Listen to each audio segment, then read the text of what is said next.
Hello, hello, hello, hello. Right, I think I am live. This is the Fast Track FBA. Let me just change my microphone over 1 second. Yeah, that's going to be a bit better. Oh, yeah, you can hear me now. This is the Fast Track FBA. USA Live, talk about Amazon, selling on Amazon, supporting you guys in your Amazon businesses. So if you've got any questions, do drop them down in the comments below.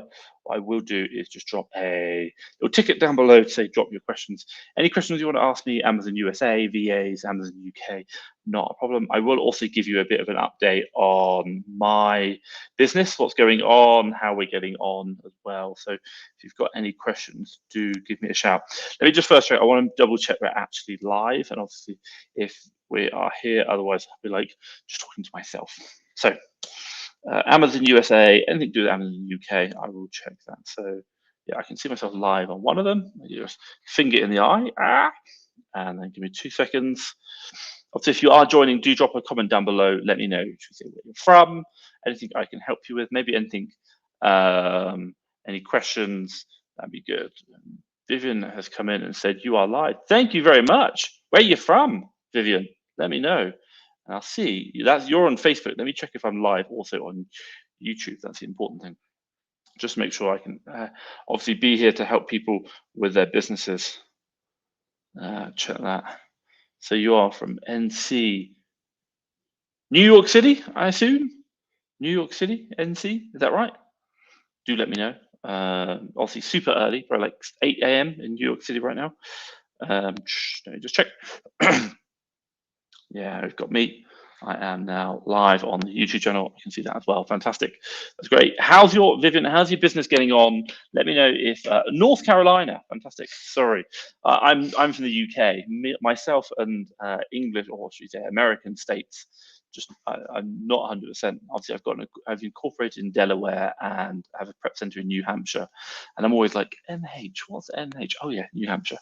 How's your business getting on? Anything I can help you with today? Onto any questions, please let me know. Obviously, I'm interested to see how I can help you. So, or if there's anything going on. So, like in my Amazon business right now, what I'm really excited about is I have 2 Amazon businesses, UK and USA, and we've got purchasing managers.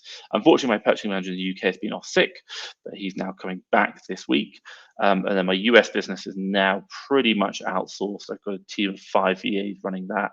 And in addition to that, I've now got another manager to sit above them to run them. So really, really happy with that. He's starting this week. So really happy. So I will have it's not like 2 hours a week is not enough. So, we're really happy. I think in the US, we're doing, probably like 10K a month at the moment, but that will just scale up once we start getting speed. In the UK, we're doing like, I think it's about 100K a month. So, no, 100K, 200,000. So, yeah, I think last month we did about 200,000 in revenue, and there's still a lot more going on.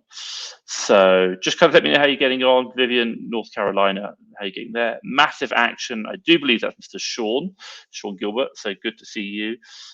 Listening in the background, can now send another 3,000 units to FBA. So getting busy. Wow, 3,000 units. What's your restock limit, Sean? Let me know in the comments below.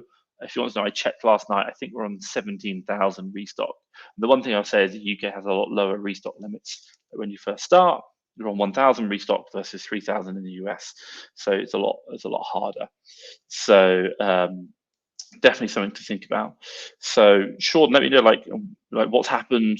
Why? A lot of the reason is also as well is your, what do you call it, churn rate, turnover rate. So days in inventory and how quick you're selling through, which we're seeing has a massive impact. So something we're always looking at. So let me know there.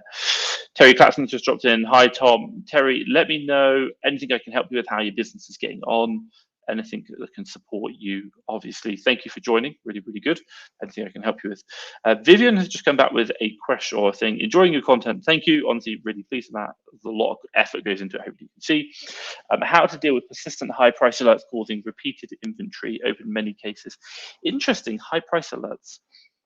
Are you shipping in too high? I think that's one of the things I've been looking at. Like we do ship in at like, I think if we want to sell something for like, let's call it $10, £10, we will ship in at like 1.2 a multiple. So if it's shipping at £12, for example.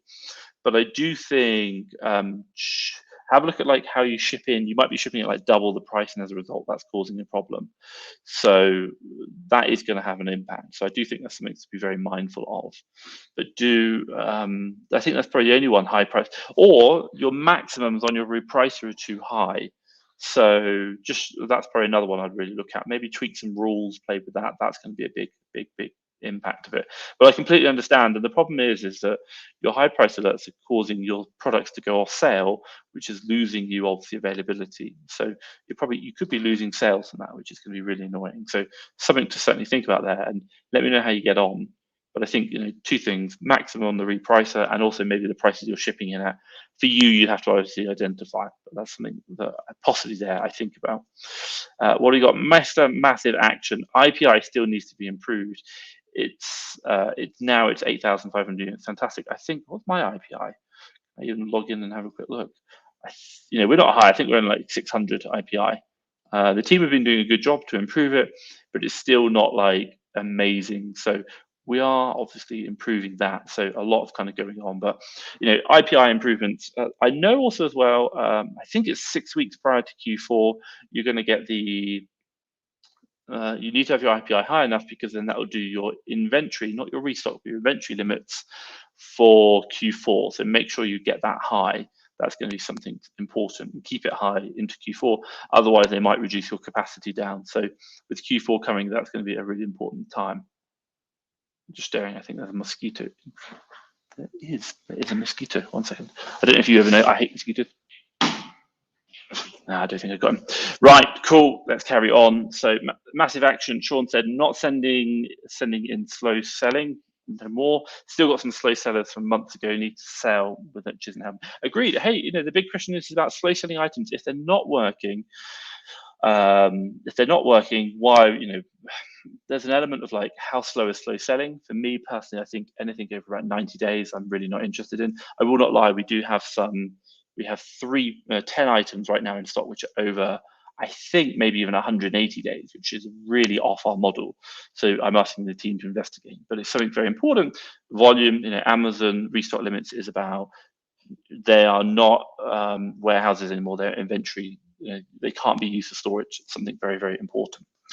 So, hey, great. Guys, if you are joining, do just drop a question, like a hey, down below.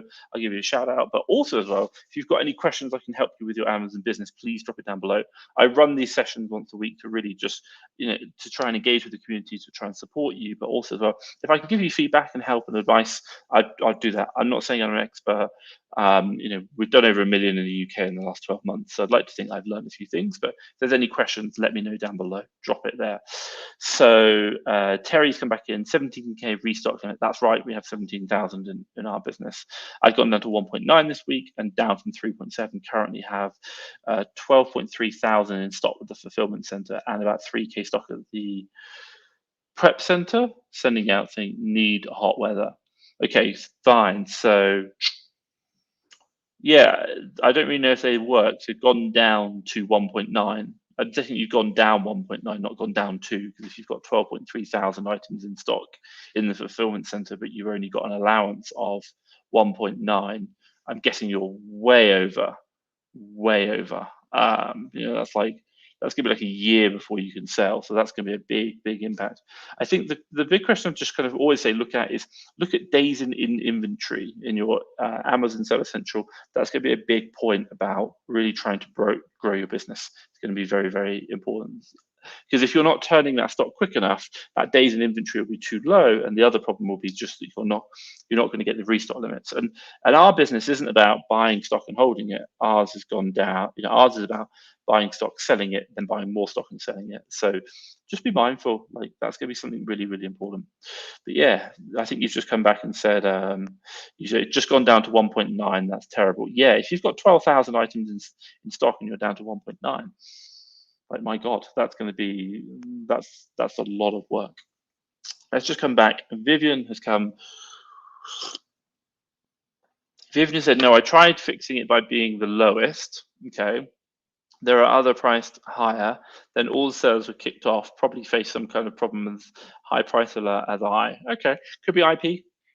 If all the sellers are kicked off, could be IP. But you probably know that because you get an IP alert thing. interesting is about Vivian's got problems with her high number of IP cases. Yeah, I think what top tip for you, if you've got lots of them, try and look for an individual example whereby something is going weird and then raise that case with Amazon about that, not the general, because they just won't bother looking into it. But you can, if you give them a specific example, it will really help try and understand. But I think also it might be good to know like what's the percentage of items out of, if you've got like 100, how many of them is it, like 80% of them going higher price? It might just be if you're getting 5%, that might just be normal. Sorry, my coffee's making me burp. So, but I do know it's a really annoying thing and it is really frustrating. So do have a think about, like, it's really just an investigative approach, trying to break it down one problem at a time, try and fix it. So what's, if you can look at each individual item and say why, then maybe there's a process you can put in place to reduce that down. But yeah, let me know how you get on. Generally, it's going to be but even that, I know times when we've got high priced alerts and we've not even been the lowest, and it's like, why? What's going on? So again, raise that one individual case with Amazon Seller Central and see what they come back with. Terry has come back and said, hey, get that mosquito. Yeah, I hate mosquitoes. Absolutely annoying. Not really a problem you get too much in the UK, but definitely something you get here sometimes. But hey, it's all right. Guys, if you've got any questions, let me know in the comments down below. Anything you're, maybe you're worried about in your Amazon business, I can help you out. Honestly, I will try and answer everyone's things. So Terry said gone down to 1.9. That's terrible. Terry, do you really have 12,900 units in stock, or 12,300 units in stock, but with only an inventory capacity of 1.9? Because if you do, your days in inventory must be like 800, which basically just means you've got so much inventory that you can't shift it quick enough. But like, I would really be looking at your prices and get it cleared down. So that'd be something to think about. Counting on Q4 for getting rid of stock. Maybe, why not now? I would go through my items and be like, if I can even break even on it, is it worth, I'd just be like, even breaking even, just getting the stock back out and then going buy stock, which is worthwhile, possibly. Again, it's about your model, what you're trying to do. But if you're just sitting on stock which isn't going to be selling, and it sounds like if you've got 12,000 units in stock and a restock limit of like 2,000, that's telling me that you're just not selling stock fast enough at all. And Amazon says like 60 days, so you're on like half a year's worth of stock, which I don't think Amazon would like. But not only that, it's like your how quick you're turning is just too slow. So something to really think about. Q4 is going to have an impact, but I promise you now, like, I'd try and get on top of it now rather than in Q4, because if it's not selling now, it's probably not going to sell in Q4 because other people are doing it. So something to think about there. Sean's come back to any tips on sending pallets, Tom? Opening a pallet line account, waiting for confirmation. Interesting, Sean, we don't do pallets. Our prep center who do pallets into Amazon, we had a conversation with them. We don't do it. We're not really planning to. We do it in boxes. Why? Long story short is just how quick it gets into Amazon. We've heard from other people and also from our prep center saying that actually if you ship pallets in, you're just going to take longer. And for us, we're about speed. Super high volume, trying to get it as much as we can. We'll take a lower margin, which also impacts having boxes. The idea is we can ship it in quicker. Pallets slow down. And I think, sure, one of your USPs, and obviously from what I see in your journey, is the fact that you've got like these team of people, which you can do, but just if you're slowing down that process, it's slowing down the cycle of money. So generally speaking, we are just going to be using boxes going forward, probably until the point we go into wholesale, which we will do, I think probably early part of next year. We'll start going quite seriously into wholesale. We've got a big plan for that and people being moved into place right now. But there's that's going to take time. So we'll probably do palletization on that, but that's not going to be an easy thing. But hey, it's up to you. If you want to know, when I went to a great event in the US, there was a top tip someone shared with me. So if you're like, and I haven't tried it, but I think it might work as well. So keep it stum, do try it. It's not guaranteed yet. Is that Amazon have their own barcoding or labeling service, or box checking service. You do pay for it. It's like, I think it's like an extra 5 to 10p or 5 to 10 cents per item. But if you apparently if you ship your product in with that service, they get checked in quicker. So the idea is saying that if you are using uh, the thought process behind it is that Amazon wants to make money. So if you are spending money on Amazon's prep services, they're just going to fast track your stuff because they're earning money from you, and they want you to. They're going to put you priority over everyone. They're not earning money, i.e., they've done the prep themselves. So it's something we're looking at and seeing like, can we test and is it going to be viable? But if you are looking at doing pallets, possibly try that. Get using Amazon's own labeling service, which might be a bit more expensive, but it could speed up your, do one pallet without, one pallet with, just see the shipping times. That could be a very big game changer. Again, this is all about turning the money as quick as possible. If we can do that, that's great. So guys, if you've got any questions, if you're joining us, let me know where you're from. Let me know questions down below, and hopefully I can help you out or give you just my thoughts. I'm not an expert, just my thoughts. Hopefully you like my background. This is Mexico City. Look at that, it's beautiful, absolutely beautiful. That is not a picture, that is actually real. It's over there somewhere. So Terry has come back in. Are you going to ask me, Tom, let me just drink some coffee. Are you going to do private label anytime soon or anything similar to diversifying from your OA model? And yes, I really have 12,000 units.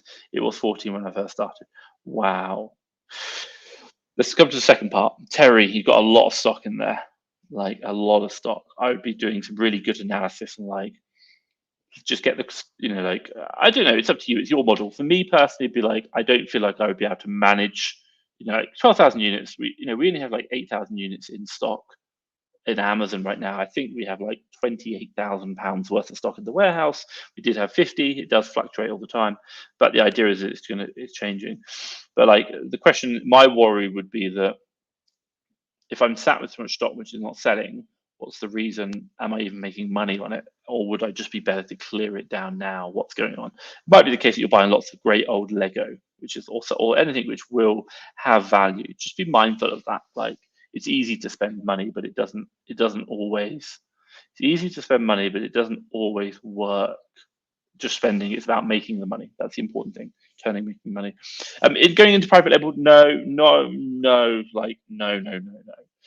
If anything, if I can talk you through a provisional timeline of events, OA, like we're doing 200,000 right now. That's 2.4 million on OA a year. And we can do so much more. There's some limits. It's nothing to do with money. It's just about people. It's not even about deals. It's about purchasing and how we deal with that. So we could probably get up to 3 million a year in the UK for OA quite comfortably. In addition to that, what we are doing is then we're looking at getting wholesale, because there's a strategy I'm going to do with wholesale, which is going to be quite interesting, and we'll probably create like a wholesale VA academy service. So we'll train VAs to do the wholesale side, but we need to make sure the strategy works. And then on top of that, what we'll also do is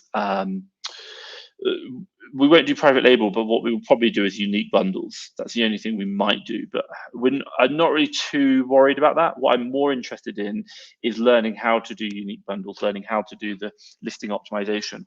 Why? Because that's super important for doing wholesale when working with manufacturers, and also doing brand deals, for example. So I'd really love to be able to create a in-house facility whereby we can just improve listing optimization for wholesale, and that'd be a great, number one, service we could offer, but number two is the fact that we can offer it for our merchants. So lots and lots going on, but not really looking to go into private label anytime soon at all. If anything, there's private label sellers I know who are wanting to get out of it into arbitrage and OA in wholesale. So very, very important. Guys, if you just joined, let me know down in the comments below. I will shout out. So, and if you've got any questions. So let's kind of go through them now and let me know where you're calling from. Honestly, really, really good. So Christian Ian Della Rosa, hi from Manila, learning about the VA course at Amazon right now. I just want to ask if there is still a great demand for VAs for Amazon sellers globally, a bit concerned with saturation. My God, not at all. There is so much demand. So much demand. Okay, look. Whether it be VAs, whether it be software developers, there is always going to be demand for good VAs. If you're a good VA and you understand what you need to do, there is definitely demand. If you are a lazy VA who doesn't work, or maybe looks for multiple clients, or doesn't value what's going on, that won't work. There's always pros and cons, but there is definitely demand, and I know that right now. So we don't even advertise in Fast Track FBA Academy, and we've got like a lot of people waiting for a VA. We're just trying to get good VAs. So definitely keep doing the training. Learning is going to be really important. There is demand for VAs. Harris has said, "Hi Thomas, great to see you here. I will come back to your question. Give me 2 seconds." Harris has come in and said, "Please explain how we can sell in Amazon USA from the UK. What's the easiest way?" Global selling, really simple. You can literally just open up your Amazon USA account. You can do it. The only things you'd have is obviously it's about accounting, logistics. If you're doing the online arbitrage business model, buying from the USA, a lot of USA retailers will not allow you to put in card details, whereby the card is registered outside the USA. So you can't say registered in the UK, it just doesn't work. Or if they do, they might cancel the order because the card and shipping address are different. So, and we've seen that a lot in my business. So I think the question I'd ask for you is just be super mindful of like, you can do that, it's not a problem. Seth Baker did it with books, it does work, but it's just hard. I know Luke Filer as well has done the model whereby UK LTD open up global selling for a US selling account. It's tough, it's really tough. The way I've got around it is I created a whole new LLC. So I have a whole new physical entity in the US. I do online arbitrage to that. My address is in the US. Very, very normal. I'm not a tax accountant or a CPA. You do need to speak to a tax professional. You can create a whole new company. I have like an LLC with a C Corp, but you could create an LLC pass through, I think, don't quote me, which then passes through to a UK LTD, but then you would still technically have a US address. That's going to be the biggest problem. It's not easy. It's very, very hard. So that's something to think about. Terry has come back. I can sell 30 units of stock a day to make £300 profit. So not too bad. It's frustrating, but if it wasn't profitable, I wouldn't continue with my strategy. Need oversized clothes and shoes. Haha, I love it. Well, hey, look, I completely agree. At the end of the day, there are a million one ways to slice an apple. And if you are making money and you're profitable, fantastic, do it. Obviously, I'm guessing you're not going to be buying for the next couple of months, which could be quite nice. It means a lot less problems for you. But the idea is you're still making profit. You've got a lot of stock sat in Amazon's warehouses, and that's cool. And hey, like you just kept it simple. So if it's working for you, fantastic. I think that is really, really good. I think I looked at my team last week. We looked at, what did we do? We did like £50,000 in revenue last week. I think we netted out on that week. We know our fixed costs and we know the GP, so we can work out net profits. I think we netted out at like 3,200, 3,400 net profit pounds last week, which is great, which I'm really, really happy with. So, but Terry, from our side, you're doing like 7 times 300, which is 2,100. So you're doing like 66% of the profit we made, but probably a lot. We're doing like 300 units a day, I reckon. But no, don't quote me on that one. But the idea is we're doing a lot more work for it. So it sounds like you're profitable. Sounds like you're doing well. Sounds like you figured something out, which is great. Question I'd ask is keep doing it for the moment, but is it sustainable in the long term? That's something to really think about with obviously the model as it is. So, hey, thanks for sharing. Really, really good. Guys, if you've got questions, do drop them down below. We've got some coming in, but I will answer them.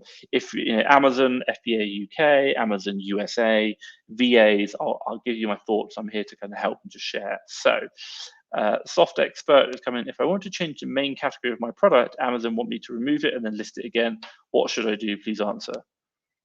I think you've got to do what Amazon says. We've had it whereby Amazon has said, we've had it where we shipped it on the wrong ASIN, for example, before, and they used to change it, but now they just say ship it out and ship it back in again. So I hate to say it, you probably just have to work with the prep center to do a removal order, move it to a prep center, then ship it back in again. You could probably negotiate a good deal because they don't have to do inventory checking. That's all I'd say. It's a pain. This is it, and unfortunately, that's what happens. And these things do happen.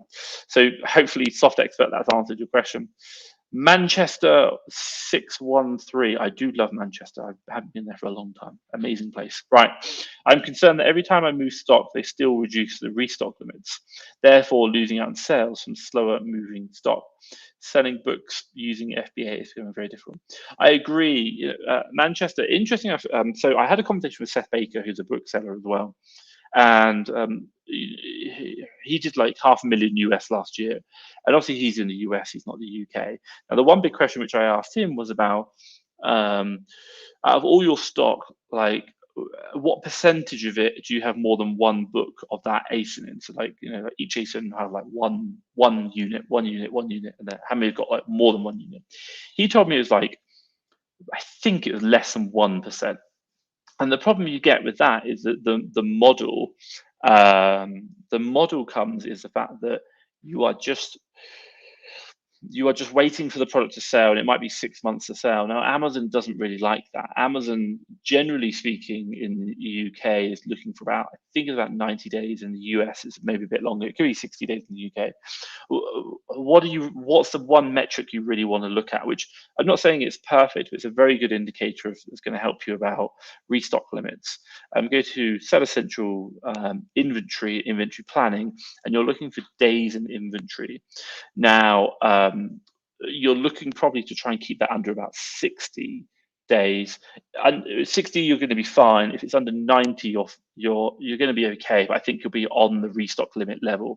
But anything over that, you're going to start having problems, because what does it mean? It basically means the number of days in inventory. So the number of days of stock you're currently holding within Amazon's warehouses is over like 90 days. And as a result, you're just not, you're holding the stock for 90 days for it all to sell through. And Amazon's like, 90 days is okay. We'd like it to be 60 days, but anything over that, we're not really happy. And as a result, we're not going to give you any more storage space, because they want to penalize you for holding too much stock for too long. Now, under the book model, you hold things for 6 months. That's very normal, and you're super profitable, but you're just holding stock. So Amazon's not super happy with that. So one thing you might do from your side is, I was watching a live webinar with a company called WePrep FBA. Could be an option that you could ship some books in with them. They can do seller fulfilled prime for you, or seller even merchant fulfilled from their prep center. That's an option. And then you might just ship the better selling items, or the ones that you think are going to sell in the next like 60 days or 90 days, into Amazon. And just, you're going to have to manage your in-stock inventories. Selling books is going to be challenging, I don't deny. And the reason is Amazon has a warehouse. It's a fulfillment center, sorry. It's not a storage center. 60 days is what they're doing. Prep Center, if you want to know, and I saw you just come there, WePrep FBA. They're based out in Suffolk in the UK, so like over the east side near Norfolk. I've not met them in person, but I know the owners. They're good. They've been around for a long time. They're third-party sellers, so they could do you merchant fulfilled. So if you do want the USA one, let me know. I'll have to speak to Seth, or speak to Seth Baker, see who he uses. But yeah, WePrep FBA could be an answer, so that's something that could be helpful there. But again, the book selling model is very slow turnover. Amazon doesn't like that. They're fulfillment centers, not storage centers. We need to be mindful. So it does happen. Soft Expert has come back. Thank you for my answer. However, the product will be sent back to my address, and I have to send it again. Just want to know, is there a short way of relisting the product? No. Long story short, if you're gonna ship a product back, it could be to your personal address or to a prep center if you're not in the country, and then ship it back in again. So yeah, that's it. There is no real short way. Amazon used to let you change a product from, pardon me, one ASIN to another, but they don't anymore. I don't think they do. So come back to Manchester. WePrep FBA, check them out. They're quite cool. Tell them I recommended them. I don't get affiliate, but it's just nice to say, hey, pass their details on. Maybe they'll buy me a beer when I come back to Norfolk. Do you see a market in the USA as well? I'd be grateful for a contact. I don't know the one. Their book selling in the USA is good. It does work. I never deny that. Seth Baker's evidence of that. Again, they're struggling with the restock limits. It's challenging. It is challenging. But hey, the one thing that we do know, and we know it time and time again, the world is changing. You've got to expect change. This is just a fact. And the interesting thing is, be grateful for the change. Why? Because if you can react to the change, that means that already half your competition who couldn't be bothered to react, they're no longer your competition. They can't be bothered. So change is inevitable. It's just your ability to react to it. And there is opportunity in change. So just be very mindful of that. I think that is super, super important. So definitely a market in the USA, you can do it. Speak to Seth Baker. He has his own group. Ask him. I don't know his prep center, by the way. I do, but it's somewhere hidden somewhere. Christian, so thanks for asking my question earlier. What do you think is the most lucrative task as a VA? Obviously, I'll be doing most tasks when I get hired, but that is more in demand. Sourcing is really in demand. Like, I will not die. The question I say this, I always ask this when I meet VAs. I'm like, if you are telling, I'm asking a VA if they've done Amazon before, I'm like, why are you looking for a job? Because by the very nature of what you do, you should be profitable and you should be making money for your clients. So at the end of the day, finding products for your VA. And if you want to know, look, even in my business, we've got one VA found £11,000 worth of products to buy. That would generate on their own £3,000 worth of net profit, or gross profit, sorry, just from that one VA in 1 week, by the way, 1 week, which is really, really good. Now, VA should be really good at sourcing, understanding, doing deal analysis, and they should have good deal analysis criteria. Then they can step up into a purchasing manager role, and that's where you do really well. Why? Because you're managing the whole team, you're managing the whole business, and that's going to be the most lucrative side. If you ask me, yeah, there are other things you could do, like listing creation that you can charge for, but it's all one-off, and you have to keep finding new tasks. So I don't think it's going to be valuable. I think you're looking for long-term working with clients, doing the purchasing, managing the teams. That's it. That's where VAs add real value, and that's what we do in my business. So that's my thoughts on it. I'd probably just answer that. Z has dropped in. Z, great to see you again. Nice cars, by the way. I'm really jealous. Which one do you drive mainly in the weekdays? That's the question I want to know. So what are your sourcing tools? Do you use tactical arbitrage? No software. Don't use software at all. Like sourcing software, tactical arbitrage. Do you use like sourcing calculators? Definitely, of course. Don't use like tactical arbitrage. Why? If you can find it on tactical arbitrage, everyone else can, and you're likely to find there's a lot of competition. And the interesting thing is what we're trying to avoid is competition on listings. If I can give you, like, let's say, for example, a listing selling 100 units a month, you're like, well, hey, we're making like $10, £10 profit, happy days. But if it's found on tactical arbitrage, you're probably going to find everyone else jumps on it very, very quickly. Just be mindful of that. That's, as much as we're after profit, ROI, and sales per month, we're also after exclusivity. That's an important thing. So do be very mindful. Sourcing tools.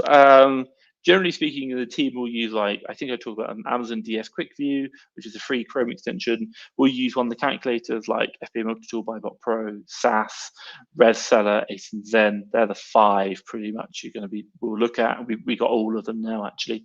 What else? There's some kind of like right mouse click search plus if you look at that, and long story short, coming back to your next question, yes, we do everything manually. Why? Because sourcing software will not find a bundle where you kind of like, it's a bit embarrassing, you bundle Oreos with a protein shaker. Not saying that everyone would ever buy that, but the idea is to say that sourcing software would never find that. But if you can make that connection, my God, you've probably just now found a listing which is going to work for like a long time, a long time. And in our business, finding deals which last for a long time is super valuable. That's why people like wholesale, because they can keep going back and buying. Interesting stat, if you want to know, I was watching a webinar live with Amazon Lit. I met them, Eric from Amazon Lit, and he shared, this is really interesting, like really, really interesting. Okay, perception of the wholesale model. I don't like online arbitrage. I'm going to move over to wholesale. Why? Because I want the replenishables. I want to be able to buy the same products. I want to just keep doing that.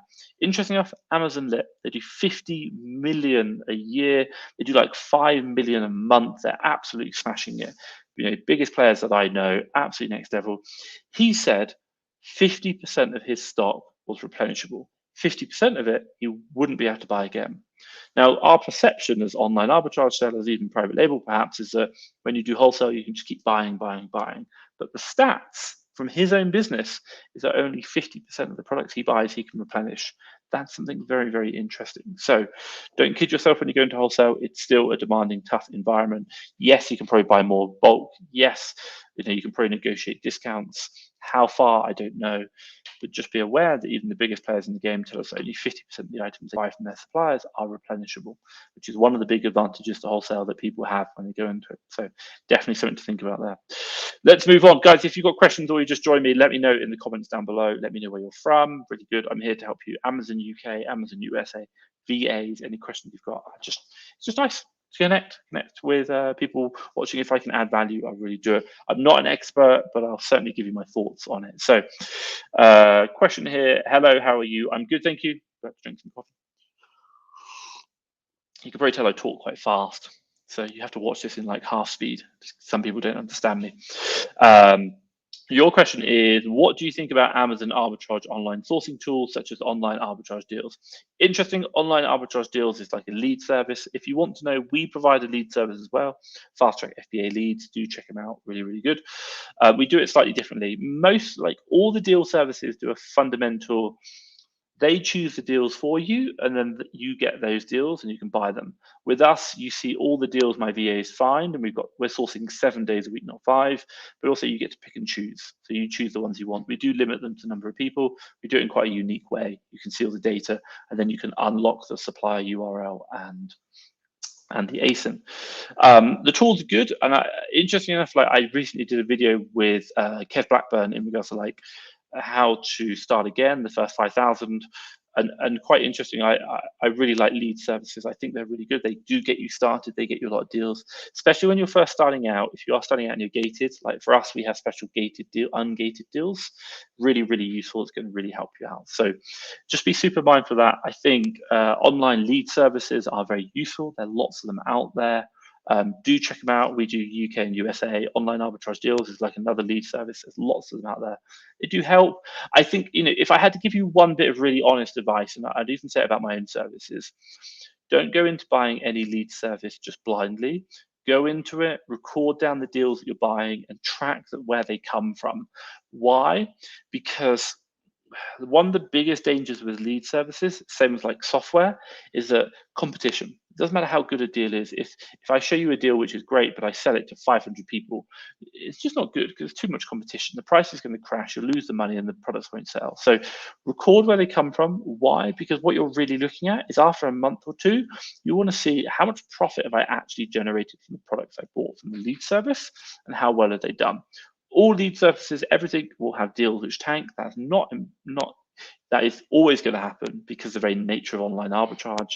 Not only the lead service, but also other people can find the deals. But the one thing you need to be aware of is overall, how well does that lead service add value to my business? And at the end of the day, we're here to make money. And if your lead service is adding value to your business, i.e. profits, fantastic. If they're not, just get rid of it. Just get rid of it. It doesn't matter if you leave it for 6 months, come back and try it again, not a problem. But don't go blindly into it. Keep buying. If you find that you buy a deal from a lead service and they just keep having too many sellers on the listing, why? Because it's not adding value. It really isn't. It just doesn't help out. So at the end of the day, I think for you, that's something you can do. Also, as well with lead services, when you find a deal, do look for other variations on that deal. We say it with our company, like our teams. Dog food, chicken flavor, for example. Oh, do they have a fish flavor? Cool, you just found another deal. The lead service has got you to very close to it, and now you've just done a bit of lease sourcing. You can check out my YouTube channel on lease sourcing, and you found another variation. Works really, really well. So that's my thoughts. Let me know if that's helpful in the comments down below. Manchester 613. Any news if Amazon are going to ease restock limits? Apologies, has already been covered. Long story short is I don't think so. I don't think at all. I don't think you'll ever see restock limits being stopped. I think they'll always. I think you'll always have that. So it will be something super important. What do I mean by that? Like, Amazon doesn't want us using the warehouses as storage centers, which is what was happening before. Now, how do they manage that? Well, they do two things. They do your ship, I think it's your warehouse capacity, which is based on your IPI score. And then every week they're updating restock limits, which is the next variation on that. And as a result, what's it doing? It's basically turning Amazon's warehouses from storage centers into fulfillment centers. Why? Because they're turning stock quicker, and those people who are not turning stock can't put more stock into Amazon. That's it. So I generally believe, and let me just put another thing to compare. In the UK, for example, Amazon's been around for God knows how long. Let's call it 10 years or 12 years, 11 years. I've been around longer than that. But in 11 years of doing FBA, they've been building warehouses, right? Warehouses, warehouses, warehouses. And then last year, just last year, they added another 50% on the capacity again. If you think about it, like for 10 years, they've been building a lot of stock, a lot of warehouse space. And then in 1 year alone, they built the same amount they built in 5 years. It doesn't really work like that, but that's the idea. And that still wasn't enough. They were still full. So it's Amazon are just like, people are using our warehouses as storage limits, and it's not helping out. So long story short is I generally believe the restock limits will stay forever. I don't think you're ever going to see them change. I think we need to adapt our business models to that, because Amazon is a fulfillment center. Fulfillment by Amazon is not a storage center. And what does that mean? I don't think you can really call yourself a fulfillment center if you're holding stock for longer than, say, 3 months. 3 months worth of stock is quite a long time. So I think you're going to see that they do change every single week. And if you want a really good limit, a good measure of how to improve your restock limits, look at your days in inventory. You want to get that below like 90, ideally down to 60. That's just my thoughts. It's not proven. How do you do that? You increase your sell-through rate. So sell more items. That's it. You know, we're selling like, I don't know how many units. We've got 17,000 restock limit in the UK right now, and we're only using probably like 8,000. And it does go up because we're doing more volume, but we're doing like £200,000 worth of sales per month. So it's quite a lot. I don't know how many units that is. See if I can just find out for you.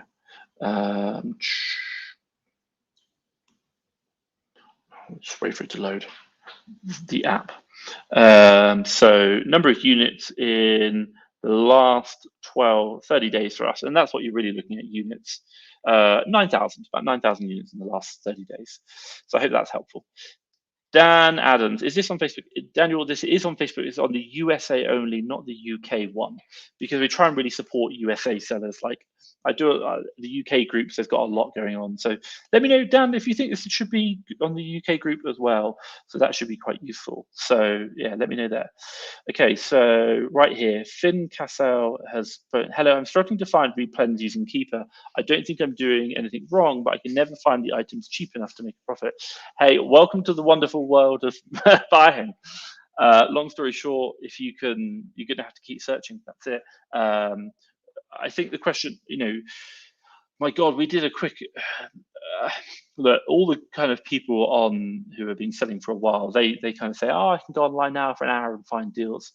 I get that. I don't think I could. I don't think I'm that good. I've not done it long enough. But I've not done it long enough. I just don't do it enough. I don't source enough.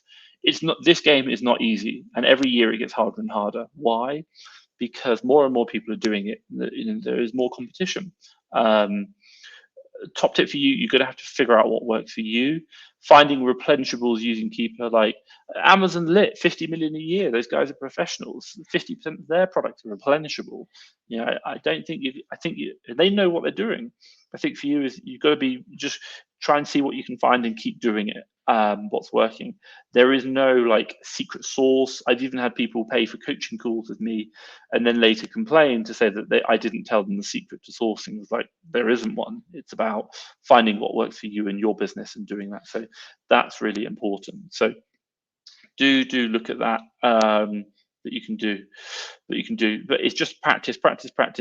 We do a lot of videos on sourcing, but again, it's about what you're doing. You come in and what's your store name? My God, I don't think you even want to know my store name. Yes, we're doing volume, but it doesn't mean we're making as much profit as other people. Terry, to give you an idea, Terry talked about it earlier on. He's making £300 profit a day. £300 profit a day. I'm doing like between £500 and £700 profit per day. But Terry's selling 30 items a day, and I'm selling. So far, it's like in the UK, I don't know, it's probably like 1 o'clock in the afternoon. I've sold 168 items so far today. So Terry's doing like 1/10 of the work for like half the profit. I'm having to do double the profit for 10 times the work. So I don't think you'd ever want to know my store name. Why? You're just going to make more work for yourself. That's it. Like, so that's another thing to be careful about.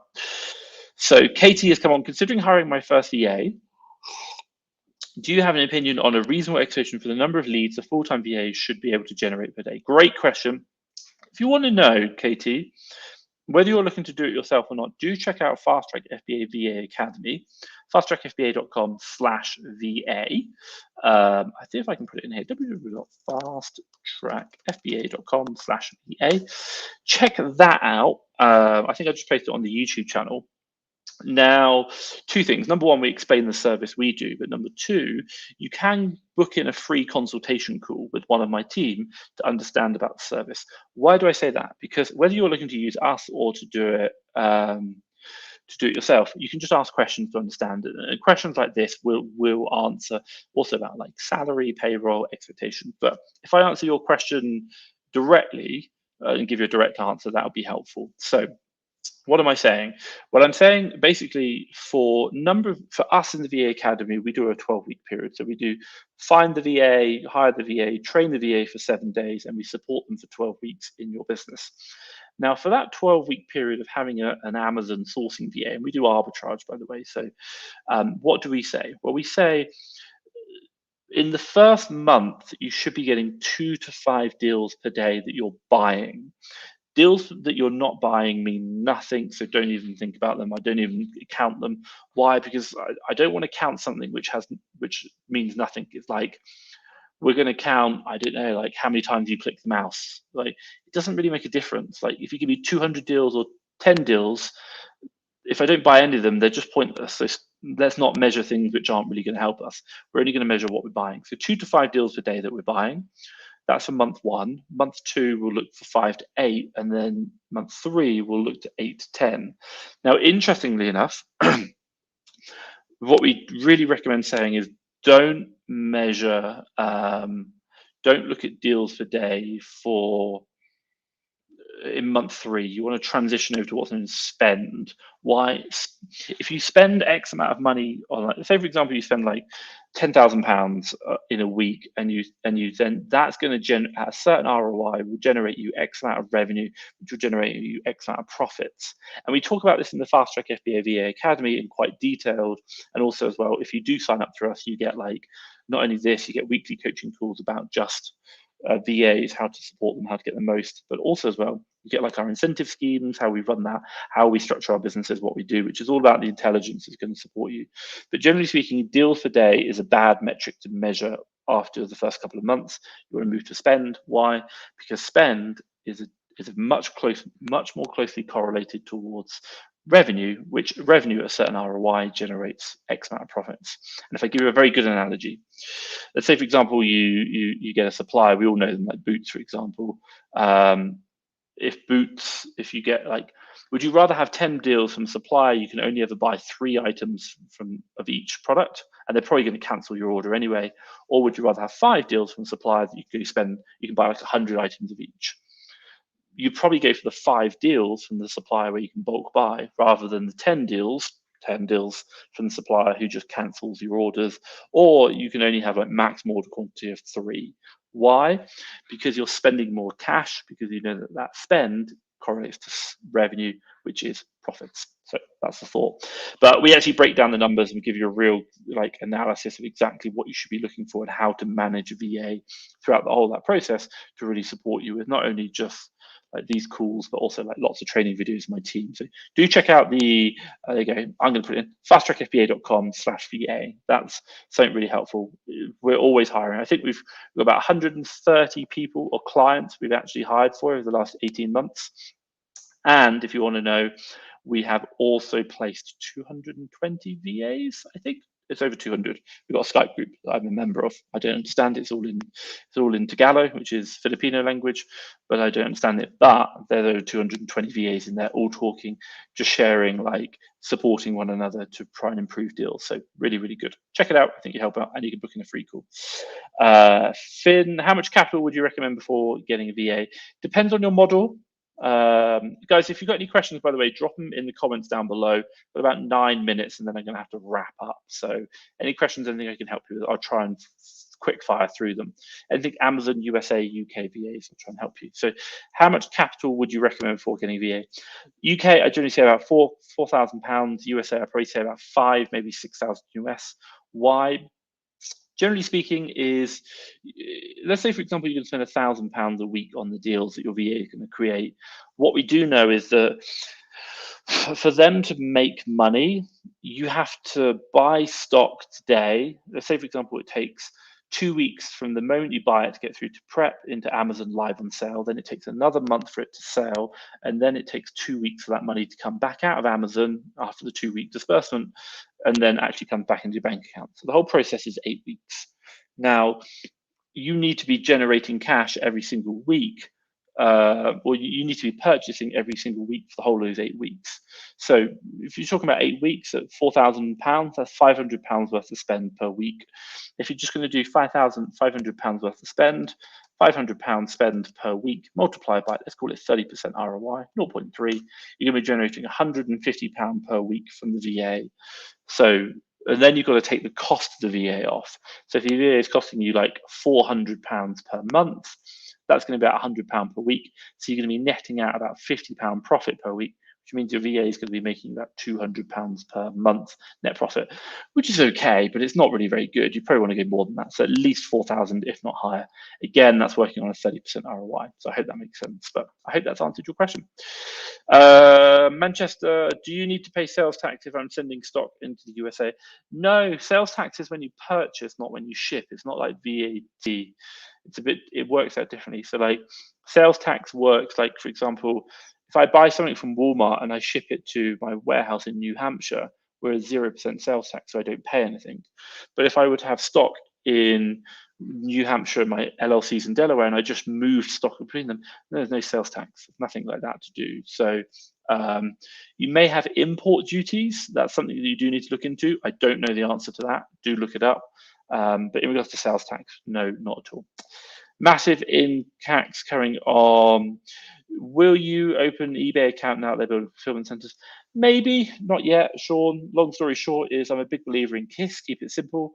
There's risk diversification. My answer to don't put all your eggs in Amazon's basket is go build another Amazon business, because I understand the model, it works really well. But cross-selling between Amazon and UK and USA, I don't know. I think the long story short is when I speak to people who are doing it, and they're not doing it huge volumes, they're doing it just as an add-on to Amazon. They're not making, they kind of just make like a little bit of money after all the costs. And once you probably factor in the hassle, and it's probably not even making any money. And then once you factor in the fact that they could have spent that time just growing their Amazon business, I'm like, you're probably losing money when you take away the potential profit. So my personal beliefs are, even at like 200,000 a month, I probably still won't do eBay right now. It's probably not something that I'm looking to do. I just don't think. I think we could grow the Amazon business even bigger. That's it. I don't want to do too many little things. I just want to do one thing really, really well. Master of one, jack of all trades, master of none. I want to be the master of all, jack of none. That makes sense. So yeah. Coming back, Manchester said, do I have Nexus? Research about it. There is. You have to do your research. I'm not a CPA or accountant, but generally speaking, only if you sold more than, I think it's 200 items in a year in any one state, then do you consider Nexus that you have to do it. Or if you're holding, and interesting, if prep centers aren't technically a Nexus, it's something weird. You're going to have to research it. Long story short, as far as I'm aware, there shouldn't be a problem unless you start doing big volumes.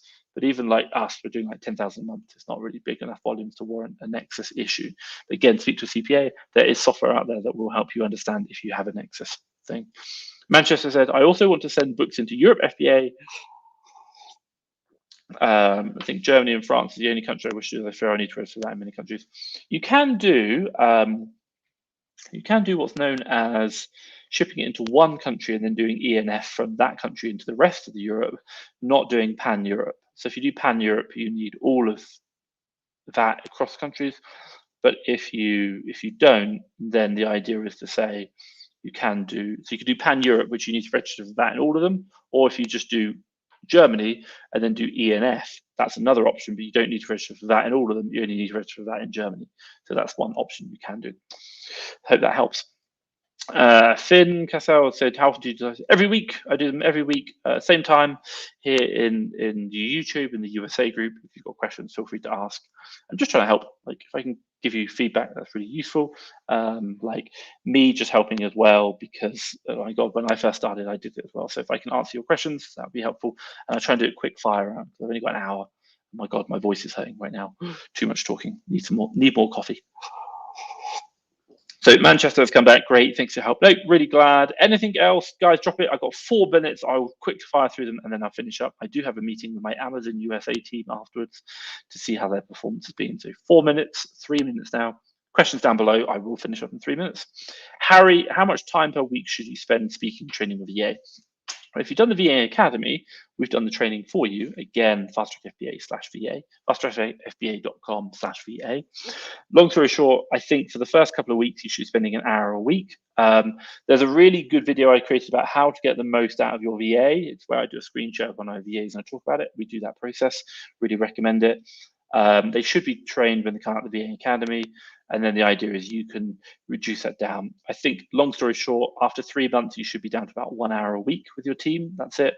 But like month 2, you might be like 2 to 3 days, 2 to 3 hours a week. That's it. The training should be done for you. And I think if you're going to use the VA Academy, if you're not, how long should it take? Oh my God. Well, like, I think we do something like, if you're doing 7 days of 8 hours and we're doing 7 days times 8, we're doing 40 or 56 hours, I believe that is, 56 hours of non-stop training with the team, support and guidance. We do even support afterwards. So if you were going to do that and you're paying yourself like £20 per hour, so 56 times £20 per hour, which is at least what you're making when you do your Amazon business. That's the equivalent of £1,120 worth of labor you're putting into your VA that you're not spending on your Amazon business. If you use us in the UK, we're like £597 do the training for you. So check us out. But yeah, that's how much time we train: an hour a week initially, and then 2 to 3 hours a month 2, and then about an hour a month 3. That's it. Manchester, 2 minutes coming up. So Manchester, should I use Amazon VAT service? They seem to advertise from time to time. I don't know the answer. I've never used it. My long story shorts are that just because it's advertised doesn't mean it's good. I would go do your research. I've actually heard some quite negative things about them, but it might just be good. Like people say, we always use them to get started and then we transfer it to someone else because the price getting started is really cheap. Again, speak to someone else, speak to your accountant, see what happens. They're going to have to work with them. So that's going to be really useful. You said, yeah, for the EU side of things, should I use Amazon service? The EU, I think that's going to be really important. Finn Cassell has come back and said 400, about 400, 380. We pay $3 per, $3 per hour. That's £380 per month on a 40-hour a week contract, or $503, something like that. $500 odd per month on a 40-hour week contract. So that's what we do. That's what we recommend. And then we have a bonus scheme that we recommend on top of that as well. So that's going to be really helpful, that we give you all the things. So keep your cost base low, building a good bonus scheme that really rewards outperformance. That's what you should do. Don't increase your cost base. That's that one. Is the VA Academy a good resource for the US sellers? So for FBA VA Academy, so Fast Track FBA has a free course we do. You can go on the Fast Track FBA website. Use it. I think it'd be helpful if you're just getting started. The VA Academy, which is for our VAs, we do USA sellers. We do VAs for the USA sellers as well. Check that out. But we don't have an academy, should we say, for training for sellers themselves. You look at the YouTube content, that's really helpful. We've done like 300 videos. That's super, super helpful for you. So we don't have an academy, should we say, for sellers. We do have content. We only have an academy for VAs at the moment. So if you are looking for a VA, we can provide that.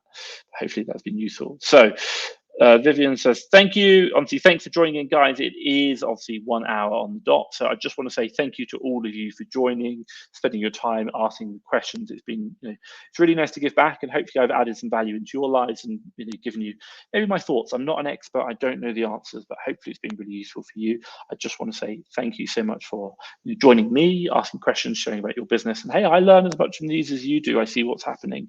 I think it's super, super useful. So, thank you so much. Is there anything else else I can do, let me know. Make sure you hit a like button on the YouTube or even on the Facebook if it has been helpful. And again, I will see you back next week, same time. It's like 7 a.m. East. I'm like maybe like 7 a.m. Eastern Standard Time, I think, or maybe 8 a.m. Eastern Standard Time. Or if you're in the UK, London time will be about 1 o'clock in the afternoon. So feel free to ask, and if there's anything else I can do, let me know. But hey guys, stay safe, keep smashing your business, and I will catch up with you same time next week. Bye bye.